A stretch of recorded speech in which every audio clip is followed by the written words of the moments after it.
Good morning. What's going on, everybody? As you can see, we are missing McNutted. The big grizzly beard guy is not here today. He's working.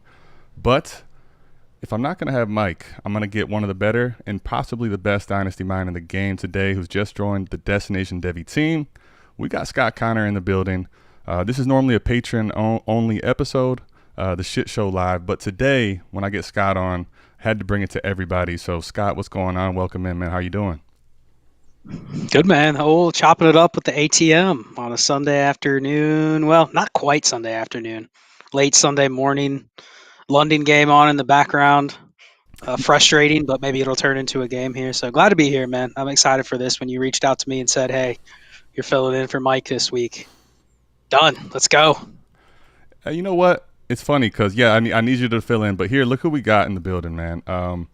He's at work, but he snuck away to the bathroom so he could see the live stream live. What's going on, Mike? Bunch of people in the building. Dynasty Barry, appreciate you coming in.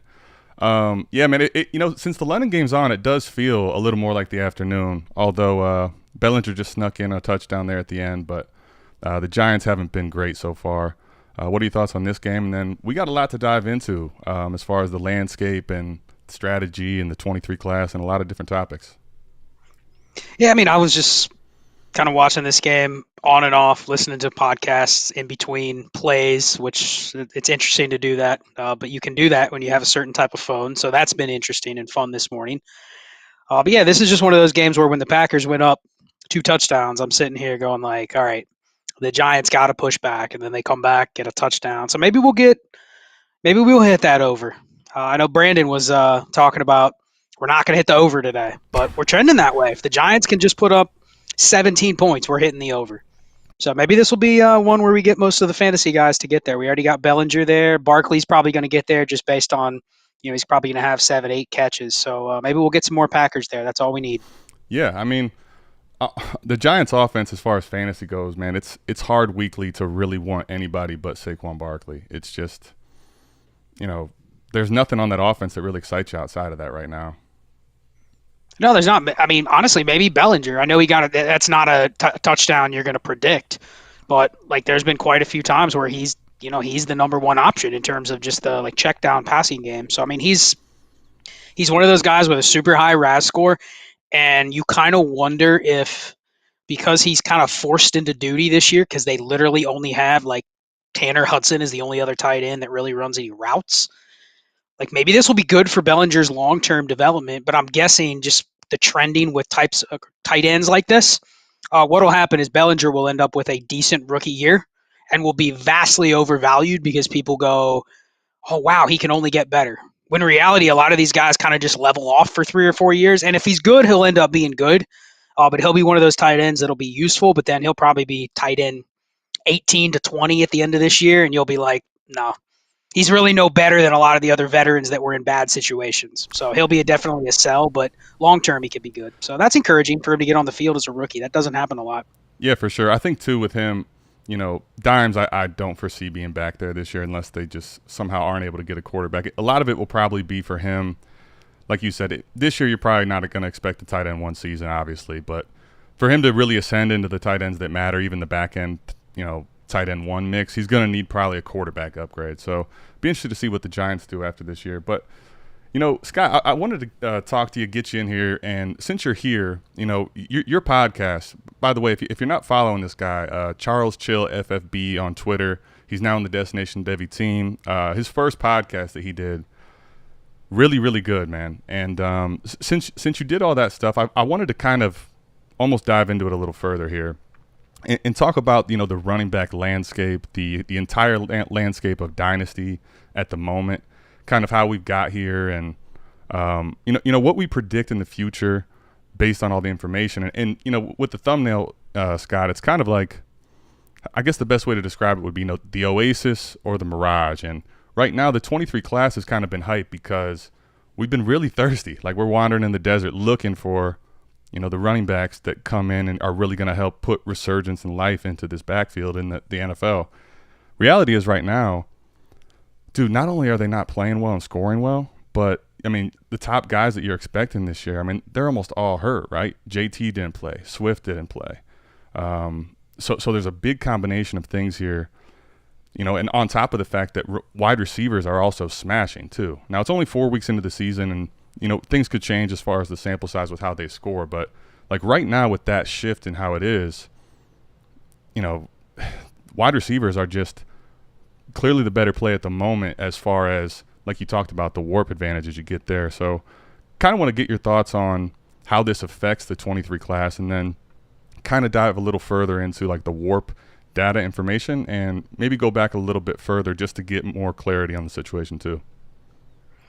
Well, so I think it's become fascinating. We talked about this on America's Game the other day with Eric, and that because we have this still 2017 running back class that is hanging around, and there's 7 or 8 of them that are still like locked in starters on their teams coming into the year projected. I mean, we went through just our high stakes redraft team, and we're talking, 8 or 9 of these guys from the 2017 class are still top 20 running backs off the board.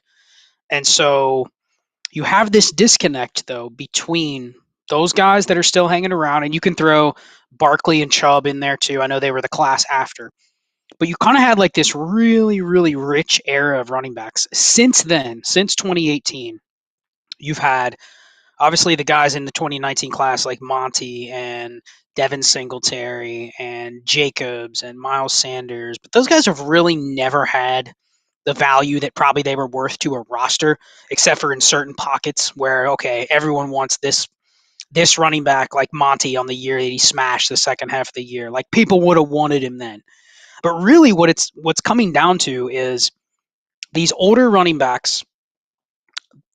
If you look at any sort of ADP or whatever, it's really hard to gauge because the difference between the value in, say, Alvin Kamara and Saquon Barkley is so massive in Dynasty. But why is that? One is smashing, one is not. Has nothing else to do with anything. It's just simply one is producing and one is not. Now, I mean, I hate to put this out there, but let's say Saquon Barkley tore an ACL again. Alvin Kamara scores 20 points again today. What happens? I mean, does anyone give a shit about their futures at that point? Or is it all about who's available next week, potentially could give me an RB1 week, right? Oh, 100%. Yeah, I mean, their values would go drastically they would reverse. different. In fact, the thing about with Barkley, too. Barkley would have almost no value. Barkley was so interesting because he smashed this year. Mike and I talked about this a lot. I know you've talked about it too, but he smashed, which put his value up, especially because now the running back landscape is even worse than we thought. So, like, his value has changed totally different, and that was the one thing baked in with him because he was the best running back prospect of all time. If he does smash, like this was in the scenario.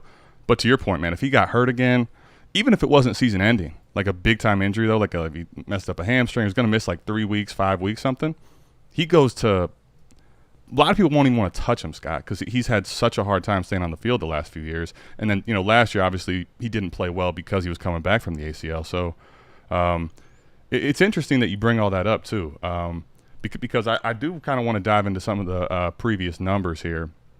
And, Mike's he's watching, but he's not on the show, so I can actually go ahead and say this. So, you and I have been playing for a long time fantasy, and there was a point where I tried the whole zero RB thing more so back in the day, and when it really kind of first became a more popular push. And the 2015 season, Scott, was where, you kind of saw maybe not the wide receivers weren't probably smashing to this extent, but they were definitely beating in a better warp by far than the running backs at that time.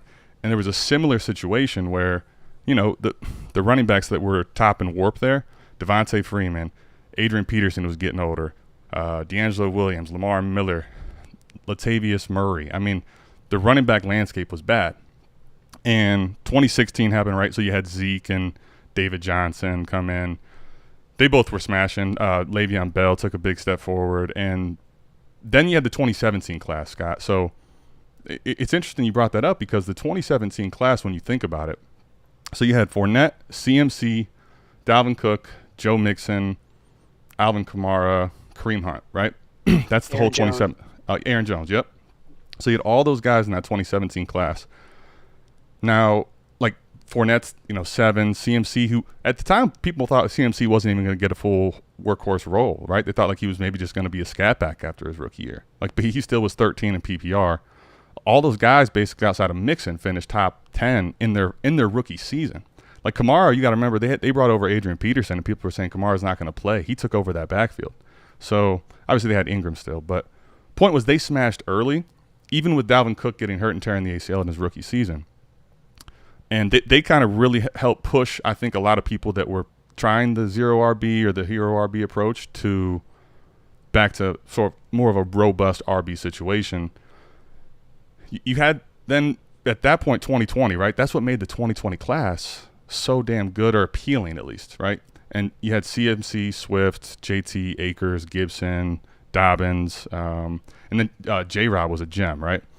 But what was crazy about it is in 2020, none of those guys in a points per game, they smashed, right? It took a lot of them a while to break out and become the backfield, the lead backfield at least.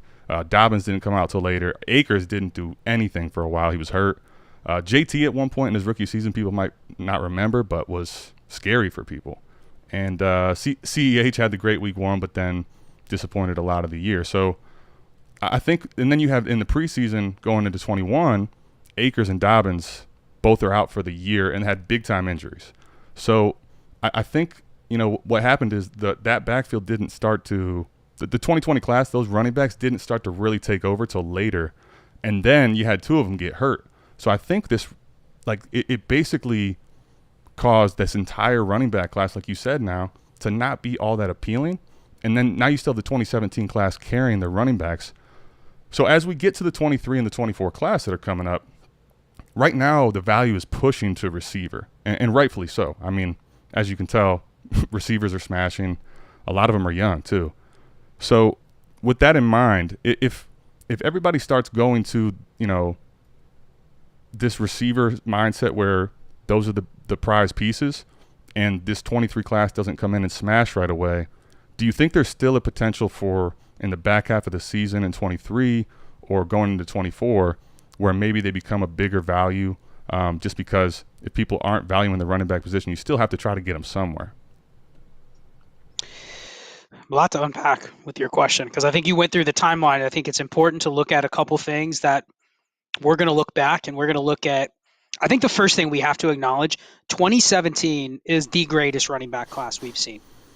Period. Right. No other running back class is going to be able to match that, because, again, you have 7 guys, potentially 8, depending on where you count players and in terms of what ranges, that are still operating in, not going to say they were what they were 2 or 3 years ago. They are still operating as lead / top 24 running backs in Dynasty right now. I mean, if you would have told me that guys like Leonard Fournette and Aaron Jones would have survived to second contracts and actually gotten better as time went on, Kareem Hunt would have survived getting cut by the Chiefs, coming back and being able to post 2 top 20 seasons on a team behind another running back as not the primary guy, right? So we have to acknowledge that class still being around has thrown off kind of the valuations, because not only are they good and are they occupying value slots, they're probably fending off opportunity from other players that it could have come in. We don't know how many teams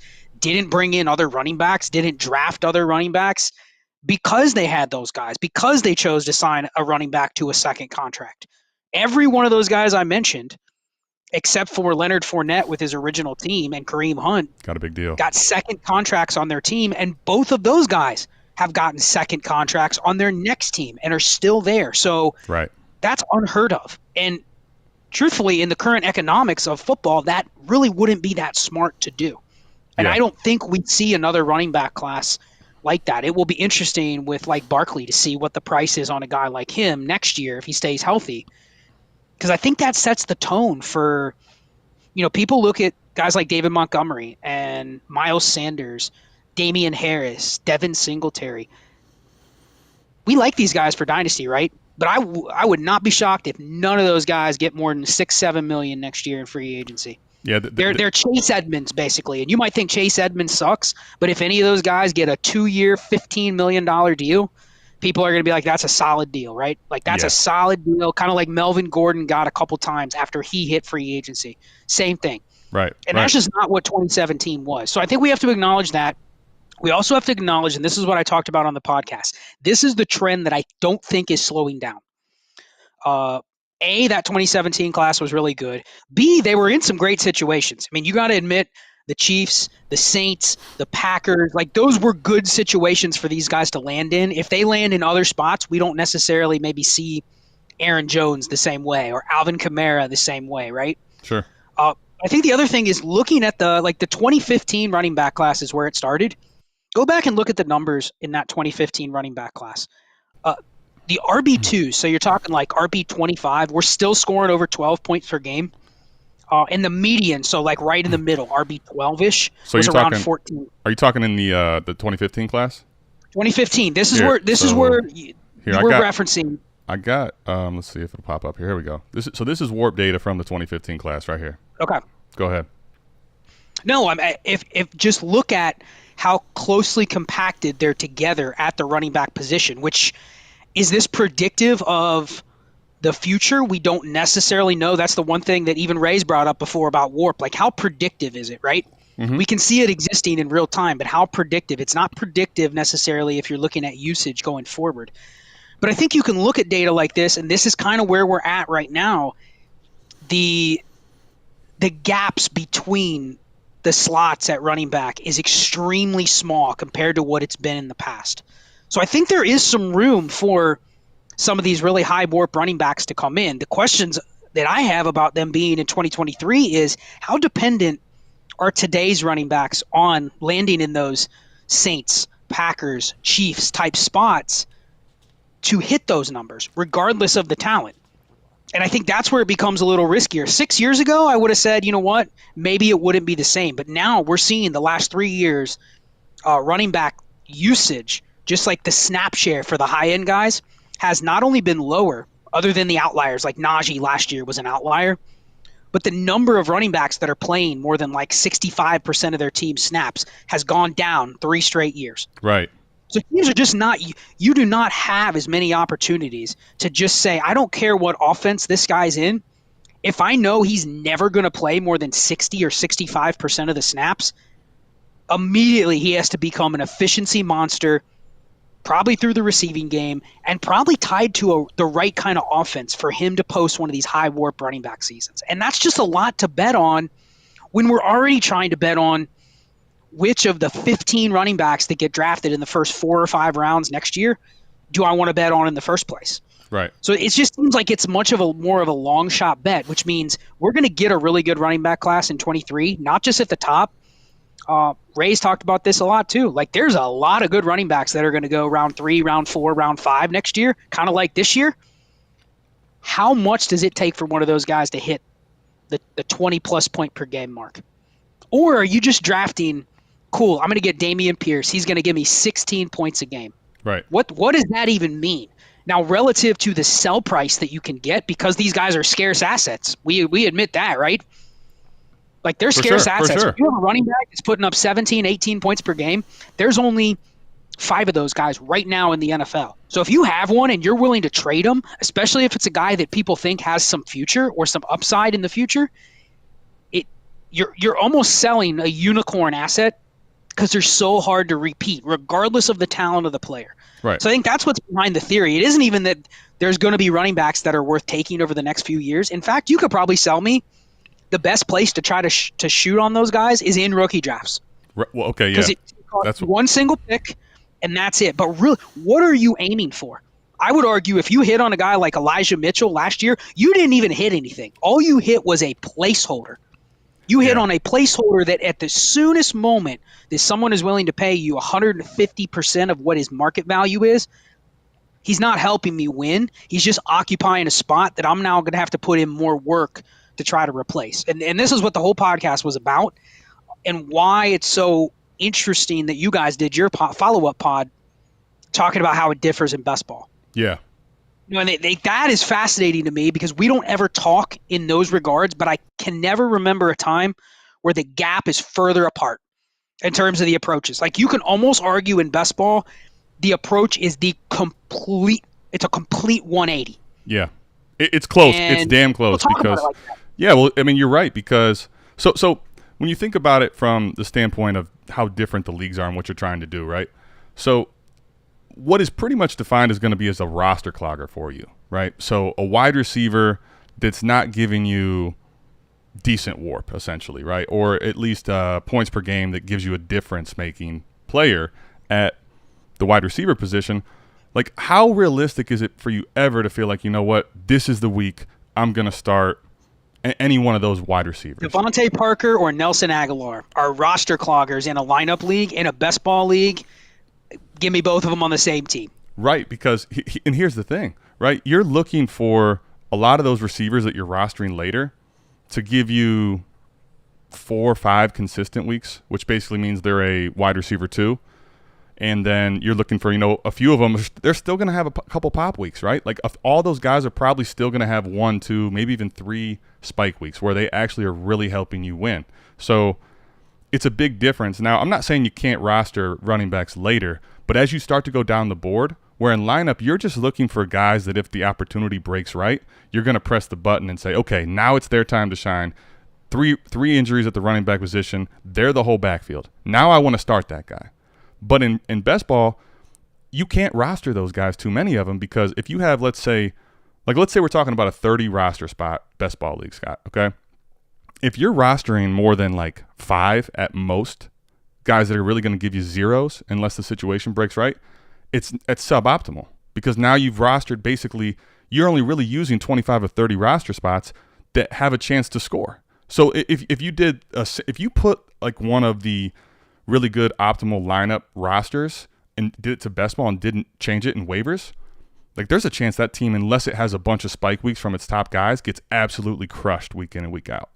Like that's how different it is where, if you have all those guys in lineup, like if you have, let's say 11, 12 receivers and 7 of them are meh, in lineup, where's your edge? You don't have any.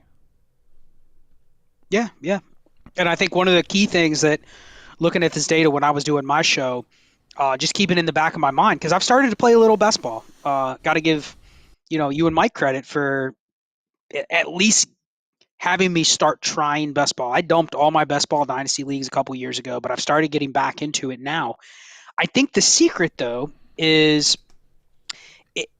in best ball, you have to probably, and this is where the market dynamics are fascinating to me. Yeah. Because part of the reason why the strategy that I laid out on the first pod works is because we're seeing that depressed market in lineup leagues now, to where in a vacuum, everybody is scared of running backs. I've met so many people this past year where they're anti-running back. And it's not because they don't want running backs on their roster, but they have the same mentality of, if I have a James Robinson on my team and I actually had him and he starts to hit, the first thing I want to do is trade him.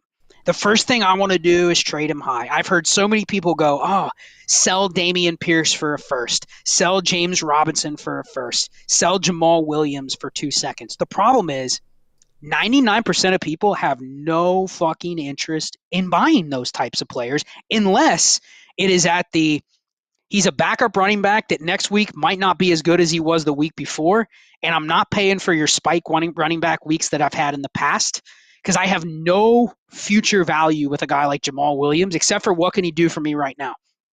So you'd think that you'd be able to sell these guys high, but really I think you and I know in a lineup league, if somebody was giving up a 23 first for Dameon Pierce, that's the fish in the pond. Right, yeah. That's the idiot in the league that thinks they know what's going to happen. They're legislating what the usage is going to be for a ho-hum talent that you could put in 50 other players in that situation, and they could probably do similar things. That's the outlier, getting a first for that. So, yeah, if you can get those deals, do it. But more often what happens is, so let's say you have Jamal Williams, okay? You've started him last couple weeks. Now you try to trade him this week. Okay, what can I trade him for? Most likely, what I can trade him for now is probably what I would have been able to, or what I wanted to trade him for before he had the big game, right? Mm-hmm. Someone will buy him now because he's shown that he can have a good game. But they're not paying the premium price. They're paying the placeholder price. Yep. So we're only a week behind on these running backs. So if you can get people to sell those guys and you can find a middle ground, you should always be able to buy these running backs at the right time when you need them. And I think that's the disconnect that some leagues I see it work, other leagues it doesn't work. But there really is no such thing as selling high on a running back. Because really the only running backs everyone in your league wants is Breece Hall. Yeah. Maybe DeAndre Swift and maybe Jonathan Taylor, but honestly, their trade market is like 50% off right now because they're not playing. So when you tell me that a guy's value is docked, like I did a poll the other day, Breece Hall or Jonathan Taylor in Dynasty, it was like 40% Breece Hall. Now, if Jonathan Taylor was in the recency bias of JT being hurt for the first time with the ankle, right? Right, but I guess my point is all it takes is a 2-week injury for Jonathan Taylor. And Breece Hall's with him. And honestly, I tried to propose a Jonathan Taylor for Breece Hall deal yesterday. Declined. Wow. Because you know what? The guy goes, I can put Breece Hall in my lineup. I can't put Jonathan Taylor, and he already played. Or his team already played.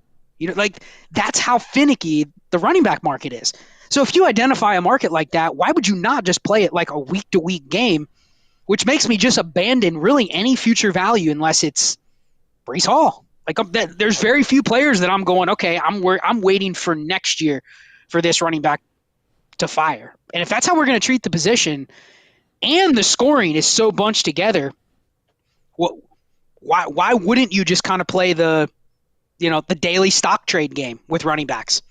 And that's it. And you can only do that in a lineup league. I think in a best ball league, my approach would be to try to get as many of these depressed RB2s, RB3s, RB4s, where I know they have a floor of a role, but they're not seen as bell cows. Because you saw from the data that I presented, the Ramondre Stevensons, the Kareem Hunts, the Tony Pollards, the Chase, those guys are putting up as many RB1 weeks as Alvin Kamara, Dalvin Cook, Joe Mixon. So why would you pay the premium for the name when in best ball you can roster 6, 7, 8 Miles Sanders, Damian Harris types, and you still smash the guys that are concentrated with 2 or 3 studs? Well, that's how you play it there. But you don't want to go too far down with, I don't want Samaje Perine in best ball. Correct. He could give you 1 touch a game. He's great in lineup because you know what? I know when I'm going to play him. Right. Best ball, he's killing me. I don't want 8 Samaje Perine. So that's where I think it differs. The cut line is much higher in best ball, but I want to be concentrated on that very bottom end of the tier. Yeah. So, dude, that's such a good point. And Mike just commented that bingo, you want to have like RB 15 to 36. And I think there's a lot to unpack with what you just said too. But reality is the running backs that people chase and are actually willing to pay, when you say pay up for a running back, they're all going to be pretty much really good prospect profiles with draft capital. Like that's pretty much what they're going to be, that people are actually going to pay the premium price for. Like you said, you'll find in every league, maybe not every, but a lot of your leagues, you'll find 1 or 2 guys that are fish, and you might be able to, squeeze something crazy like a first out of Pierce or something. But by and large, the guys that are going to be paid up for are the good prospect profiles that project to potentially be a 3-down bell cow and have draft capital, which gives security, and they're still young enough. So to your point, like especially, I guess in lineup it's the same thing too. But in best ball, what you want to do really is if you can sell those guys at their premium price, maybe not all of them, because you still want to have some legit players at running back. But if you can sell them in best ball and you can get a Ramondre and another piece or two, like that is literally how you win in best ball. Because ultimately, like in best ball, you have to do so many trades before I'm actually looking at my roster like, holy shit, it's so good. Now I'm willing to consolidate. Whereas in lineup, you want to consolidate at a certain point. Like the last thing you want to do is have 7 decisions at positions every single Sunday. Because even if you think you know everything, it's impossible to get that variance right. Well, and I think you mentioned like the trades in best ball. If you can trade, I was thinking about the Dameon Pierce trade. In a lineup league, I would never trade a 23 first for Dameon Pierce. Never. In a best ball league, though, there would be a spot where you'd go, all right, if I can get Dameon Pierce, and what else will you throw me? Yes. What else will you throw me? Curtis Samuel. Oh. Okay. If you can give me Curtis Samuel and Dameon Pierce, that is the type of trade in best ball I would fire a first at and go, dude, I might get 9 startable weeks between these 2 players. That is worth a late first in a best ball. And I don't think people can wrap their head around that. And we don't hear this context either when you're talking trades. Like it is totally different to say take any 23 first for this player in best ball versus lineup. Whereas in lineup, I'm sitting there going like, because people will offer these trades every once in a while. They'll send you have a late 23 first, and clearly they have a bunch of players they can't get a 23 first for, but they'll send you a Josh Jacobs and a Miles Sanders for a 23 first. And I look at that and go, all right, I'm getting some running back production, but the problem is in a lineup league, I need both of those guys in my lineup every week. Otherwise, why am I paying my one singular asset for those two unless I'm putting them both in my lineup every single week? And most likely, I'm probably not that decrepit at running back where I need to put them both in. Maybe one of them. But here's the problem. In a lineup league, what would you pay for one of those guys? I'll pay a second. Yeah, they're a second. But the guy that has him is going, I'm not selling for a second unless he's just fire sailing. So it makes the market price really difficult, which actually gives you more access to some of these guys that are a tier below those players as well. You can buy the Jamal Williams for a second. You can buy the Mike Boones for a third. They have no future value. You have to understand you are basically lighting your money on fire, or you are spending it and it's gone. There is no return on your investment. There is no I'll resell later. Like when it comes to the running back position, you almost have to get that out of your mind that you're going to resell later. It is a sunk cost, unlike every other position. But I don't think people understand the value of having those draft picks, to burn in season, where you can just, I have a bunch of extra seconds and thirds. If you gave me 4 extra seconds and 4 extra thirds and I was in an active league, I can literally stream my RB2 from the trade market every week. Yes, you can. Well, and that's another good point too, man, because in lineup, right? You want to have some depth, but let's say you got, like, if you had a Jamal Williams in lineup and he goes down, like you'll find another replacement, and the fact that he's on your bench, who cares, right? Like It doesn't matter. In best ball, that's something that's what I notice in a lot of best ball leagues, and I did a whole bunch of best ball startups last year. This year I'm in a shit ton of best ball leagues. But one thing I really noticed last year is as attrition happens, people get into difficult binds, because what you'll see is, okay, I have 4 players, maybe even 5, 6, that are like, I don't want to cut them and get rid of them because there's a dynasty value or something. But you're stuck with, if you roster all those for next year, you're really handicapping yourself. And every single injury, even if it's to those wide receiver 3 types, running back 3 types, if you leave them in your roster, like, that can kill you. So like Mike was a perfect example, man. He's not here, but I'll give him a bunch of credit. In the league last year with the OG Bomb Squad, so it's myself, Ray, him, Brandon, all the guys at Destination Debbie, the first best ball big time league we did. He had several injuries last year. And, DJ Chark was one I remember for sure. There was a couple, but he's like, man, these guys, like, I know that they're going to be worth something next year, but I can't afford to keep them. And he made a crazy gross trade that people crushed him for. But he got back at the time a very suppressed Leonard Fournette. Ended up being someone that really smashed. He took a bunch of dog shit type values in lineup that no one cared about on top of it. Some of those guys gave him weeks. Like, that honestly may have been the margin difference in him winning that league versus losing that league. Well, and I know in our best ball league, one thing that I kind of there you go. Struggle with Juju and Chark. There you go. Juju and Chark. One thing I struggle with is, you look at best ball and you say, well, what is the value of a guy like Calvin Ridley or Kadarius Toney or guys like that, And truthfully, in best ball, you would almost trade those guys for the Greg Dortches of the world. You know what I mean? Yeah, yeah. If you can get 5 of those guys for 2 Calvin Ridleys and Kadarius Toneys, the ROI you could get on just this year production, potential spike weeks, and you'd look at that and you put it on paper and you'd be like, dude, you really traded Calvin Ridley and Kadarius Toney for 5 like roster clogging receivers. What the fuck are you doing, right? Like, that's what you'd think from a lineup mindset. Right, and I think that's definitely why Mike definitely got crushed on Twitter for a lot of those trades that he's put out there, because people just don't understand the concept between one format and the other and how much it differs. And we don't get a lot of this context. Like, you guys do a good job on the trade show articulating best ball, not best ball, lineup league. But I mean, how many people out there are talking about trades? And it really was 27-man roster best ball league, and they made this trade and they put it out on Twitter, and they just post like the sleeper screenshot. And people are like, you're like, how that? There's no context behind that. Give me the context. Otherwise, it's a dog shit trade. And I think people see that and they go, oh, see, this analyst got a first for Damian Pierce. It's like, all right, there's no context to it, though. Like most of the leagues I'm in that are lineup leagues that are, I don't want to say they're all with like analyst types or Patreon types, but I'm in very few leagues where it's like random people that I know are just literally shooting from the hip, they're not going to fall for that kind of stuff. So how do you strategize around that? So I think this is where the edges are, because there's a lot of people. I mean, how many times you're in some lineup leagues? I know that. Mm-hmm. How many times do you click on rosters in a lineup league? And I was telling Eric this on the show the other day. Like, I click on rosters in some of our lineup leagues. I can just tell if this other manager, when I'm looking at their team, has any fucking plan at all in terms of what they're building. Right. Like, none. What is there a concept of strategy behind it? Or a lot, like, you're right. You'll look at it and you're like I can't wrap my head around what their plan is. So ultimately, like, if I can't even find a way to say, even if it's a wrong approach, if I can see some type of plan, a lot of times you look and you're like, there is no plan. This team is just going by the seat of their pants.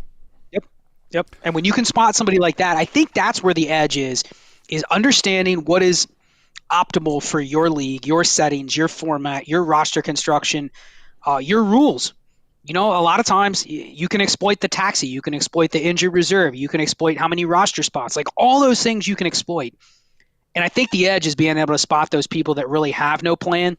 They have no plan in roster construction. It's just purely, do they like a player? Do they not like a player? Do they like a situation? Do they not like a situation? Right. And that's it. They have no plan or no structure. So I think that is the new kind of edge, is being able to find, I want to go into a league and be able to literally dial in all of this stuff we're talking about for my league. I want to have perfect roster construction, and I want to have a team build. Even if I pick the wrong players, I want to have all that set up, because I feel like that's given me a bigger edge than it ever has before, especially when the gap of information between who to pick, who to start, all that kind of stuff, it's so minimal. You and I don't have an edge on what players to draft or what players to sit and start. We're guessing like everybody else. You know what I mean? So we're just trying to make the best educated guess we can. Exactly. Now, so I think there's edges when you're looking at some of these things, looking at trends, looking at how the market behaves. And it will be fascinating going into the next two classes, because I've asked myself, like Alex just put this question up. Yeah, I want to get to this. This is a good one. I'm very curious, like, our thoughts, and then how do we strategize for it? Because ultimately, like, for me, I'm not, like, Ray is the best I know. He probably is the most, like you said it, and it's literally what I think all the time. He's probably the most well-rounded as far as strategy, trading, understanding league dynamics, looking at film. He can do it all. I'm not the person that's going to tell you, like, I go off of information I'm pretty much given. I can make my own opinions, but I'm not the person that's going to look at film and tell you who's the best one here. Like, I can watch football and see, but I'm not the film breakdown guy. So, like, that's not my forte. I think you and I more, our forte is, with the information at hand, what's the best play and optimal strategy to move forward with? Mm-hmm. So with that being said, like, because right now the shift is this, right? So in lineup, let's stick with that for now. In lineup, you have a big push, let's say, and I think the one thing that's starting to differ more so than ever is there's still a bunch of people out there that maybe don't have a plan or are just in leagues. But you're starting to see people that are really tapped into a lot of different information, and information's more readily available. And Dynasty gamers as a whole, I say the floor is a little raised. They're a little sharper. So if there's a big push at wide receiver as far as the values, because a lot of times, like, if you go back to 2015 too, like you said this, with running back position especially, they typically get burned with a combination of injury and lack of scoring, and it turns people off. So they go to the wide receivers. And I'm not saying that's what's happening now, because if you look at warp data, wide receivers are hitting at a higher rate than they've ever hit. So there's two things there. But when you look at the running backs, if people really push away from these, there's two big things here, and you hit on it with the rookie drafts, right? So they're the cheapest there because you're using a rookie draft pick on them, and it's a single one. Now, the question that I have is, where do they go in rookie drafts if the push really is to the wide receiver position? And then ultimately, what is that draft pick worth? Because like this is something that Mike and I really do try to do a good job of illustrating to help people form context. So startup pick value and rookie pick value. Like what's the correlation there? So if you're picking a running back at 110, where is that going in startups? Like this year, 22, 110 didn't go till 7th, 8th, 9th round sometimes. So like where does that go? And ultimately, what's the pick worth before you press the button too?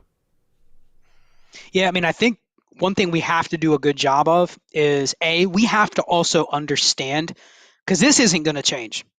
Historically, what makes up one of these elite running back seasons, it's not going to change. Now, it's going to be harder to obtain, but I think we can also acknowledge that because the running back usage is being dialed down and basically everything's getting mushed up together much closer between like RB1s and RB2s, right?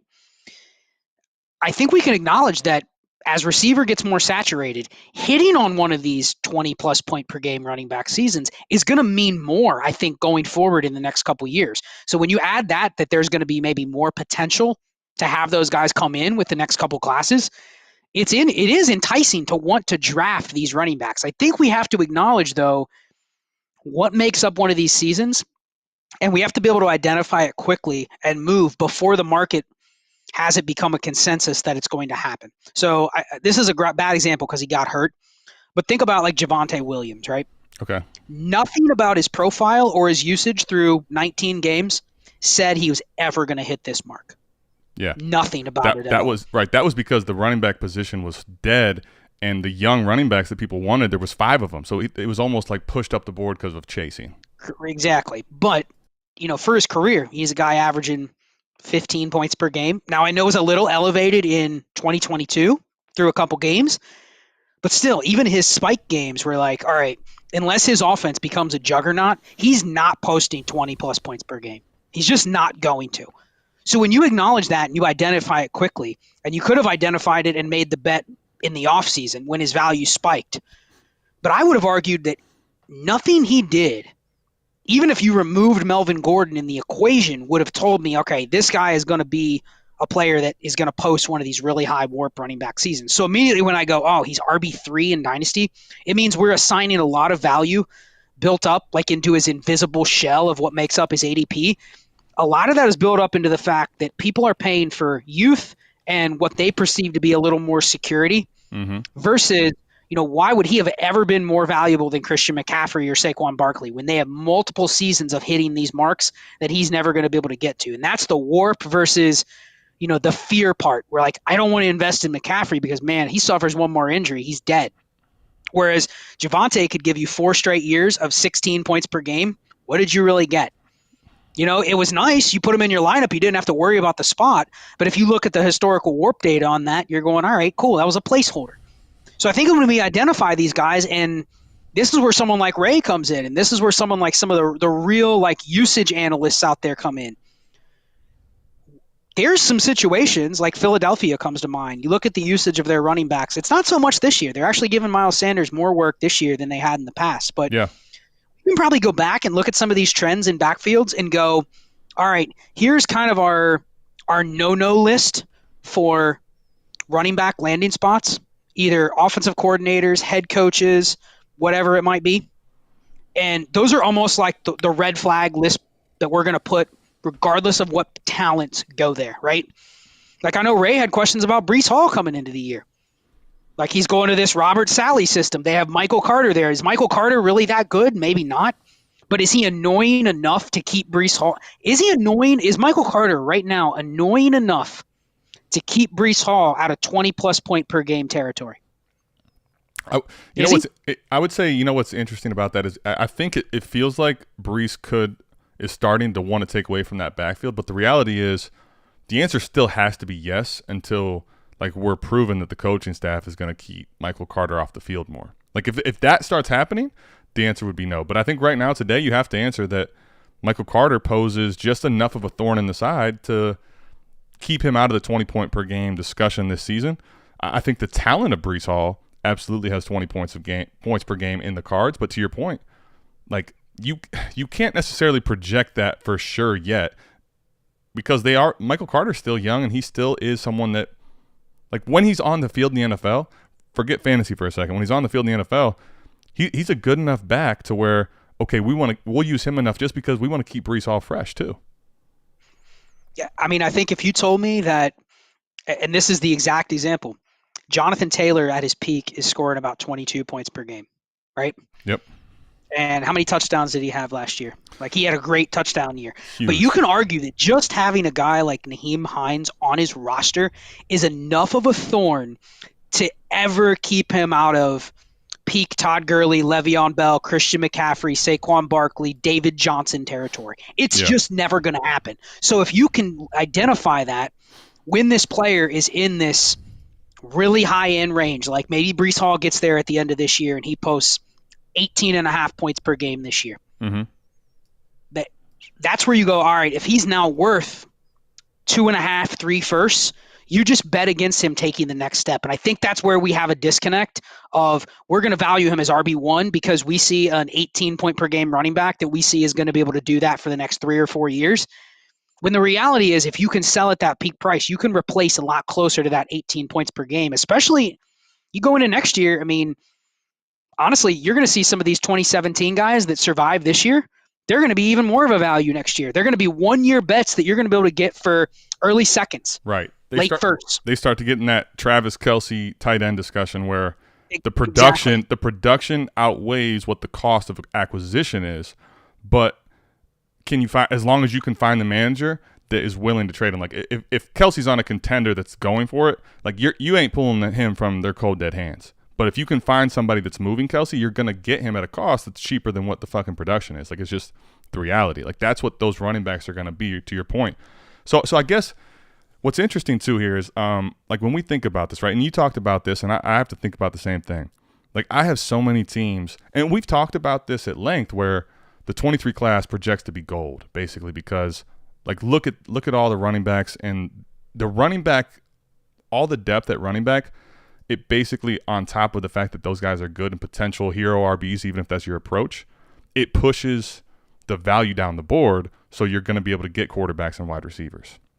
So that ultimately what makes this class so special. But if the running back hype as far as the community goes and the value comes down, like these picks may not have that same finish as far as the leverage. It may not be as shiny. So, like, with that being said, you know, and if you have a lot of these leverage pieces, what is your play now? Like, what's your strategy moving forward with the mindset of, okay, if the value's depressed, am I forced to take all these running backs? Like what do you do there? So I think I get a lot of questions about, you know, I've been on a huge trading 23 first kick, but part of that was the plan all along was trying to take advantage of the fact that these picks during the season, even if the players in the class upcoming are not all smashing to the degree where we're going down the line going, I mean, we did that mock draft the other night on Dynasty Trades in 5 with Ray, and we got to like 107 or 108, and we were like, ugh, like not super excited, right? Yeah. But there's also 15, 20 players that either we picked after that point or didn't get drafted where we were like, all right, we can see a path for this player. That is part of what you're paying for with these later firsts next year, especially in the early seconds, is there's a lot of potential names that could run in there. And I think from like a bang for your buck profile wise, you're going to get good players at those picks. But what you have to weigh is the fact that, you know, the hype for the class is kind of riding the top 3, 4, 5 players. Correct. And the whole goal with that was to accumulate the picks so that you would have more opportunities during a season to pivot off of. I have one of my buddies, Dogtown, who I run a lot of leagues with. Anyone that's in leagues has probably seen Dogtown around. He said he's not trading 23 firsts, but he will trade as many of them as he can if he can buy a little insulation in the asset that he buys.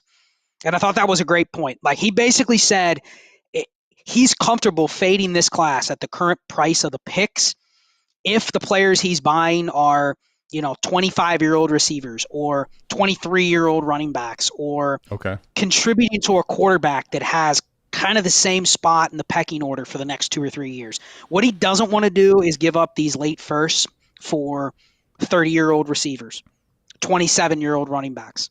And that kind of goes against our our warp principles. Like if you could send what you think is a 112 for Derrick Henry, a lot of people will go, I might do that if it fits my roster construction. Sure. And he's saying, you know what, the move is to actually hold out and wait a little bit longer and see if you can snag some insulation with that, especially with what we're talking about with, buying a guy like Derrick Henry. Can you buy a cheaper running back that has a little bit more insulation and get closer to what that production is? Or can you buy a receiver like a Chris Godwin type? Like he'd rather do that than chase the warp at running back if you're talking about buying some of these older guys. So I think the move is you want to try to shop your 23 first, no doubt. But I think that you don't want to give up everything and not get any insulation back, because there is going to be a period next February, March, where people are pushing this class out 15, 16, 17 deep, going, damn, I'm excited to get these players. Mm-hmm. And I think this is where like Ray and I disagree a little bit. Ray hates this receiver class. He's been very, very outspoken about this receiver class is not good. But how are we going to conflict with that, with the fact that the current dynasty market is obsessed with receivers, right? Well, in 22, see, it's funny, man. I've been doing a real good job of like thinking on the same plane here, because like 22, what's funny is Mike and I pushed 22 as it was a value. Ultimately, a lot of what was built into that was we thought the quarterback class would be better than people thought. Turns out that was dead fucking wrong. I mean, we were dead fucking wrong on that. But you know what's crazy? Look at it today. The wide receiver depth made that class a big-time value. Dude, the guys you're getting late in 22, like, they're playing pretty well, and like you're gonna have a hard time convincing certain managers to take a late 23 first for even some of those guys now. Like George Pickens, Jahan Dotson. I got Jahan Dotson constantly in the early second, and like that's supposed to be a horrible class. That class was supposed to be horrible. Well, and here's the interesting thing: there are 8 Jahan Dotsons and George Pickens in the 23 class, and the NFL is going to value them highly because of how they value the position. Right. So you might not think Quentin Johnston is any good. You may not think Josh Downs is any good, or some of the guys that just haven't done anything, like Jermaine Burton. Guys like that. What are we going to do in this current market where everyone is obsessed with receiver, and Jermaine Burton goes in the middle of the second round? How is he not Sky Moore at that point? Right. How is he not one of those guys that win in that? Everything lines up with, okay, this should be a first round dynasty pick. Yet it's very interesting because you have a lot of people. It's not just Ray. You have a lot of people out there going, this receiver class isn't good. To me, I don't even care if the receiver class is good. If all I'm getting is Jahan Dotson or Jermaine Burton, there's no difference. The only difference between the two is if one sucks and one doesn't, I want the one that doesn't suck, right? Sure. But are we really pretending that Jahan Dotson is going to be a guy that's a consistent top 24 receiver? No, but he's a hit. He's a hit if you took him where he was. But part of the hit is he's been a live trade piece that you could have used over the first month to move around and get something else. Right, where Sky Moore might be good later, but he doesn't present that now. You're not moving. Well, I guess if you move Sky Moore now, it's on a low floor. I look at receivers as an extension of draft picks. If you have a young receiver that even just shows something in the first couple weeks of the season, they're going to be able to ride that value similar to what a draft pick does. Right. Like, well, what does every team in your league want in leagues right now if they're trading away win now pieces? Picks. Yep. But if you say, hey, instead of a first, I got George Pickens to trade, they're probably like, all right, I'm interested. There's people that will pay over a first for George Pickens. I've seen exactly. But that's what they're wanting. Every team in the league is chasing receivers. So I think that's kind of why I'm maybe a little bit hesitant to trade away these late firsts for like the win now pieces, like the Devontae Adams or the Derrick Henry. Like if you have one shot like that, okay, I'm not going to blame you for taking it. Sure. But I think we're going to have a window where it's like, dude, there's going to be 7 receivers that go in the top 50 of the NFL draft, and it's going to be very interesting to see how the community weighs those guys, because I guarantee you people are not going to like a lot of those receivers. But how can you not respect the fact that, okay, this team took Josh Downs at pick 28 in the rookie draft. How is he any different than Rashad Bateman? How is he any different than Treylon Burks? Really, the only difference is the bias of who the player was going into it. And that'll be really interesting because you have a lot of people shitting on this receiver class. And I'm kind of looking at it like next year, if I'm stuck with these late first, I think there's going to be value at receiver. I think you're going to see the running backs pushed up ahead of the receivers. So if you can trade late first next year for receivers right now that are insulated, do it. But I think the value is going to survive more so than I think the community is hyping up right now. Okay, so then I guess two questions here to finish out. I saw we had a lot of start sits. I'm not going to be able to get to them today. If you want to go over to the Destination Devy page after this, we'll be doing start sit over there. I know it's busy and I might not get to everybody, but unfortunately I don't have enough time to get to start sits today. Real quick though, so with this class, this discussion, and then like you talked about, if you're going to use the optimal approach that you have, like you said, in lineup where you're going hero RB, two-part question here. One, if you have the hero RB approach, right, and you're basically trying to fill RB2 essentially with, like you talked about, 8 points or higher in points per game, or just, it doesn't even have to be a replacement win, just a replacement level player, right? What happens and what do you do if your hero RB, let's say Saquon Barkley, goes down for the year? Like, can you use replacement levels for both spots, or do you have to find a way to pay up for somebody that's given actual warp advantage? That's part one. Part two is, with like that whole lineup idea in mind, and you're on the clock and you can't move picks, like how many running backs are you willing to take in this class if you can't move out of some of these picks? So to address the first part of the question, I look at it a lot more simplistic than that. I mean, I think we have the hero RB or the zero RB approach in the back of our mind, but as the season starts getting going, a lot of times that your build like that starts to get abandoned because different players are available at different prices in different leagues. The waiver wire is different in all leagues. A lot of the running backs that you stashed over the summer are different. So You're really kind of just, it's a mishmash of what players. So I have some hero RB teams where it's like, all right, I thought my RB2s were going to be super weak and I was going to have to use a lot of these picks to buy them out. But maybe I had a Miles Sanders as an RB2. And I didn't really count him to start the season, but now he can kind of slide into the RB1 spot. So in that case, really I'm looking for, and what I said on the pod is I'm looking for about 28 points per game for my 2 running back spots. Now, is it going to be harder to get there if I have to essentially stream both spots? Yes. Yeah. Okay. Gotcha. But I'm willing to do it. I don't think you are necessarily sunk. But I think the misnomer with, people will say, oh, I went hero RB, and then I look at their roster and it's like, dude, your quarterbacks are dog shit. You have a bunch of receivers that haven't fired. Like, you're not going to win if you're starting, Carson Wentz and Russell Wilson. Right. You can't, you have to, yeah, exactly. You have to. If your quarterbacks were Dak Prescott and Russell Wilson going into the year, that looked good. Now you're fucked. Now it doesn't matter who your running backs are. Even if you had DeAndre Swift and he went down, your other positions are not pulling enough weight. I think that's where it's hard to answer that question because, dude, if you have let's just say you have like Lamar Jackson, Joe Burrow, Mark Andrews. Yeah, let's say the rest of your lineup. You can win that with replacement level running backs. Okay, there you go. So I got you. So you're saying essentially, as long as the team was formed optimally, you're still gonna have a chance to use two replacement level type running backs. You don't have to trade up for a hero RB. And if your team's not optimally constructed with the right guys, it doesn't matter if you get that hero RB anyway. Exactly. If I had, let's say, I'll just say Russell Wilson, Matthew Stafford, right? You could have felt okay about that quarterback room going into the year.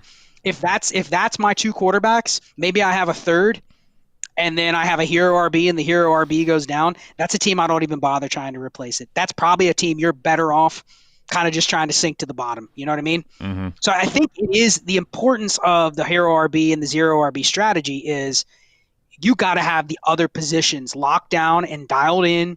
And I think that's where a lot of people also fail with the roster construction with the receivers is you need to have almost double the number of receivers that you can slide in on a weekly basis.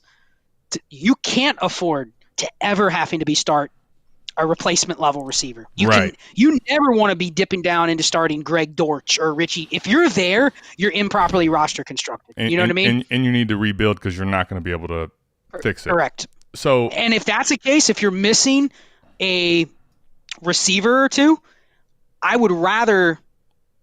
I'm okay spending my first if I have a couple firsts to rebuild that kind of threshold wide receiver group. Okay. And worry about the running backs next year. I'll re-roll the running backs next year, but you need enough of the receivers, and you need the high enough tight ends and quarterbacks to get there. If you don't have that, that's what's driving the train home. That it's not necessarily the hero RB. The hero RB just allows you to get to the 28 points per game. Way simpler if you have a running back putting up 21. It's a cheat code for that. Makes sense. Now, lastly, because I know we got to get out of here. I got to get to the start sit. You got to go drive. If you're on the clock, right, in this 23 class, let's say you had a bunch of these picks for whatever reason, the dynamics wouldn't let you move them. Kind of quick summary. Like, how many running backs are you willing to take? Do you just press the button hoping that you can flip the name later? Like, what do you do?